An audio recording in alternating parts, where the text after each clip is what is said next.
Hi guys, maglilipat tayo ngayon ng jade plant or crassula. Ito yung jade plant na 15 years old. Binigay ito ng kapitbahay namin nung kararating ko lang dito sa Belgium. Tingnan nyo siya, masyado na siyang malaki. Ililipat ko siya ngayon kasi yung soil niya ay hindi na ganun kaganda. Marami na rin akong naipamigay sa ibang mga Pilipina dito at sa ibang mga kaibigan. Ganda ng kanyang kulay. Meron naman akong isa dito na bigay ito na Ate Lilia, isang Pilipina. It's another kind of jade plant. Pero magkaiba yung kanilang leaves. Tingnan nyo. Yan. So, irilipat ko siya ngayon at titingnan natin mamaya. Kung nakikita nyo guys, hindi na siya ganun ka-healthy. Marami na siyang mga branches na nagsisiksikan. At saka nagyayalo na rin yung kanyang leaves. 15 years old na to. Kaya matagal na rin siya. Pero although, change ko yung lupa niya, hindi ko siya masyadong naalagaan kasi okay naman yung kanyang mukha. Kaya titingnan ko mamaya kung okay nga ba talaga siya.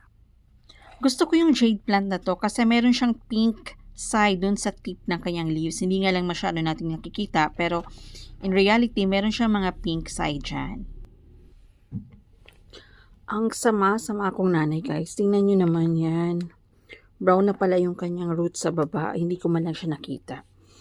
So, very matigas na yung kanyang lupa. Hindi na siya nakakahinga. Kaya kailangan palitan yung kanyang soil. At saka, pinutulan ko rin siya ng ibang mga plants para madaling makapag-recover yung kanyang root system. So, sana maka-recover to. Maganda yung soil na binili ko. And sana mag-last pa to for another 15 years. Kasi sayang nga naman, di ba, pagmamatay ito. Kasi it's already 15 years. So, yun. Ang dami kong natanggal, guys. Yan yung kanya mga branches na thin out ko. Tinanggal ko. Kasi nga, ang focus ko dito is para makapag-recover kaagad yung kanyang root system.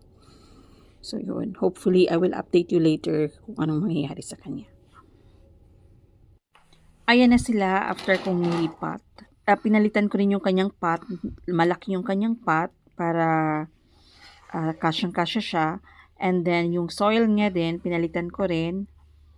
And then, yung mga, tinanggal ko rin yung mga ibang mga ugat or roots na medyo brown na at saka namatay. Kaya hopefully, tutubo to.